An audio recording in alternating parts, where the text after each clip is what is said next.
Doctor Jaiveer Singh ji Patna से। राधे राधे। महाराज जी आपके चरणों में कोटि कोटि प्रणाम। महाराज जी संपूर्ण सृष्टि परमात्मा व उनकी योग माया द्वारा नियंत्रित है, तो क्या मनुष्य अपने अच्छे व बुरे कर्म करने के लिए स्वतंत्र है? हाँ, पूर्ण स्वतंत्र है, पूर्ण स्वतंत्र है। वो अपने लिए शुभ और अशुभ गति का निर्माण कर सकता है। बात यह है कि एक भूल भुलैया का खेल हो रहा है।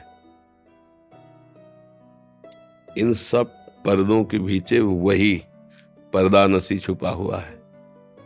अब उसके स्वरूप और भाव को भूलकर हम अपने को स्त्री, अपने को पुरुष, अपने को भोक्ता, अपने को कर्ता, यही हमारी भूल भुलैया है। इसी भूल भुलैया में हम भूल चुके हैं।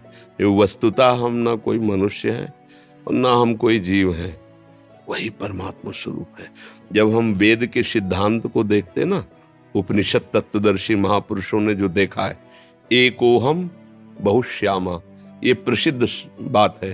भगवान ने किसी और से किसी और की रचना नहीं की। एकोहम अहम बहुश्यामा, मैं एक बहुत रूपों में हो जाऊं, वो हो गया।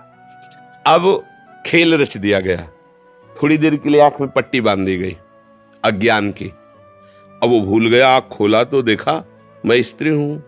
अब वैसे ही भाव में बह गया, मैं पुरुष हूं, वैसे ही भाव में। अब ये आंख की पट्टी हटे, किसी सूझ वाली आंख ने पहचान की, कण कण में झांकी भगवान।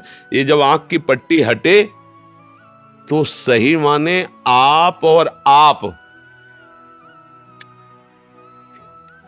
जब आप आओगे ठिकाने पे, एक ही है, दूसरा नहीं है। अब अपनी सामर्थ्य खो गई है कि हम ये बोल नहीं सकते कि आप और आप एक हैं, नहीं बोल सकते।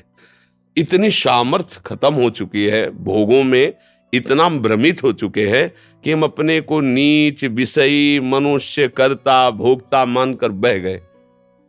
और जब हम प्रभु की तरफ चलते हैं और वो हमको जनाते हैं, तो गोस्वामी जी कह रहे, जानत तुम्हें हो जाए, वो भगवत स्वरूप ही हो जाता है। अब हमारे को अवसर दिया गया है मनुष्य योनि में कि सही ठिकाने से अपने आप को पहचान लो, अर्थात भगवत प्राप्ति कर लो, अर्थात तत्व बोध कर लो। अन्य जीवों को यह अधिकार नहीं है, अन्य जीवों को भोगना ही पड़ेगा। मनुष्य जीवन प्रारब्ध के अधीन नहीं है, वो पुरुषार्थ के द्वारा कुछ भी कर सकता है।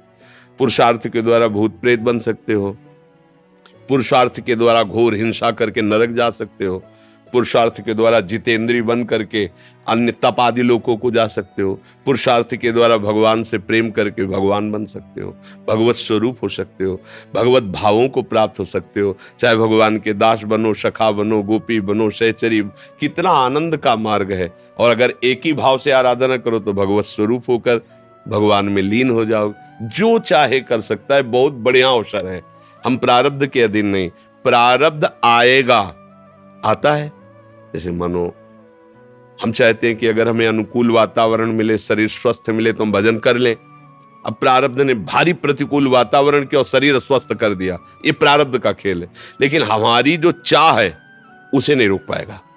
अब हम बीमार स्थिति में भी राधा राधा बोलेंगे, प्रतिकूल स्थिति में भी राधा राधा बोलेंगे। प्रारब्ध तो आया पर मेरे लक्ष्य पे बाधा नहीं पहुंचा पाया। पुरुषार्थ प्रबल हो तो प्रारब्ध को रौंद करके भगवत प्राप्ति की जाती इसी जन्म में।